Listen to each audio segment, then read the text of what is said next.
Today I'm going to show you how to make the birch trees and background of our little cardinal friend. You're going to get a paper about this size and you're going to cut vertically all the way up the long way. And that's it, so just keep cutting straight up. You can do it wiggly, wobbly, doesn't really matter. And you're just making trees. Birch trees are white with black on them.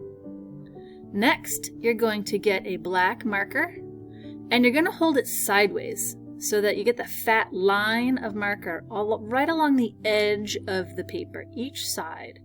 It's easier for me to flip the paper, so that's what I'm going to do. And then the little tiny horizontal lines in the tree, push it aside.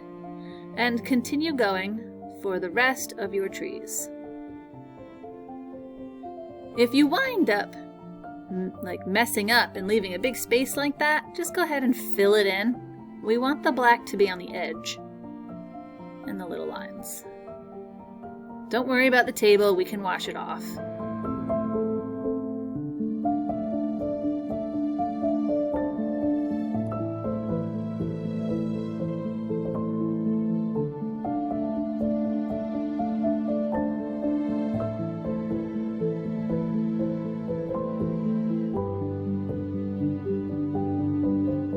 Okay, next I'm going to push all those aside and I'm going to get a little bucket of water with a brush.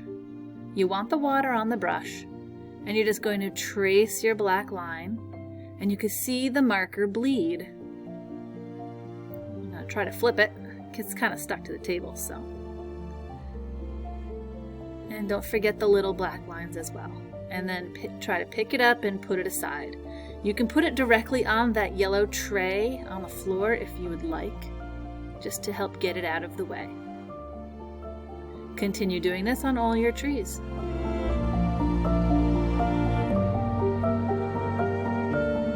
Pick it up and put it aside.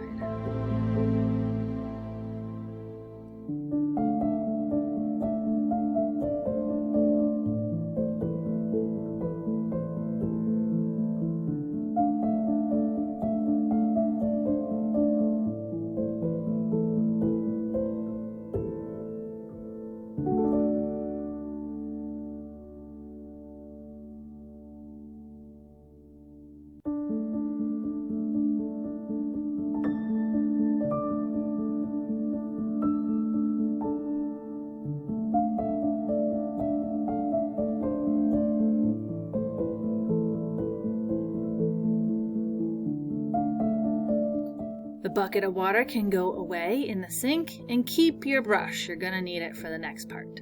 You're gonna get a big piece of paper like this and we're gonna make trees. One line down and a bunch of little V's coming off of it. You're gonna be using a white oil pastel, not the black marker. One line down and some branches off of it. It's okay if you can't really see it. As long as you get some kind of lines there, it's okay. Okay. Next, I'm going to come around and squeeze some spongy water all over your project. It's going to be a wet piece of paper. And then you're going to go ahead and paint both of those greens. One is dark and one is light. And you're going to try to go as quickly as you can, just scrabbling the greens onto the paper. Here's a nice dark green, scrabble, and keep moving. Get more paint, keep moving. Get more paint and keep moving. Next, you can dip into the light green, or vice versa, it doesn't really matter. And try to fill in those white spaces with the other green. Whichever one you're starting with. I would like the entire paper to be these two different greens. And the faster you go, the better it will wind up being. See how I'm just filling in all these white spaces? You can handle that. Keep going, just keep going. Great. Now, as soon as you're done, you're going to go and get that yellow tray, that board, and you're going to carefully put your painting on this. along with your trees. If you didn't put them on already, go ahead and just pile them on next to it so that they stay together and put them on the drying rack. I hope you have fun painting!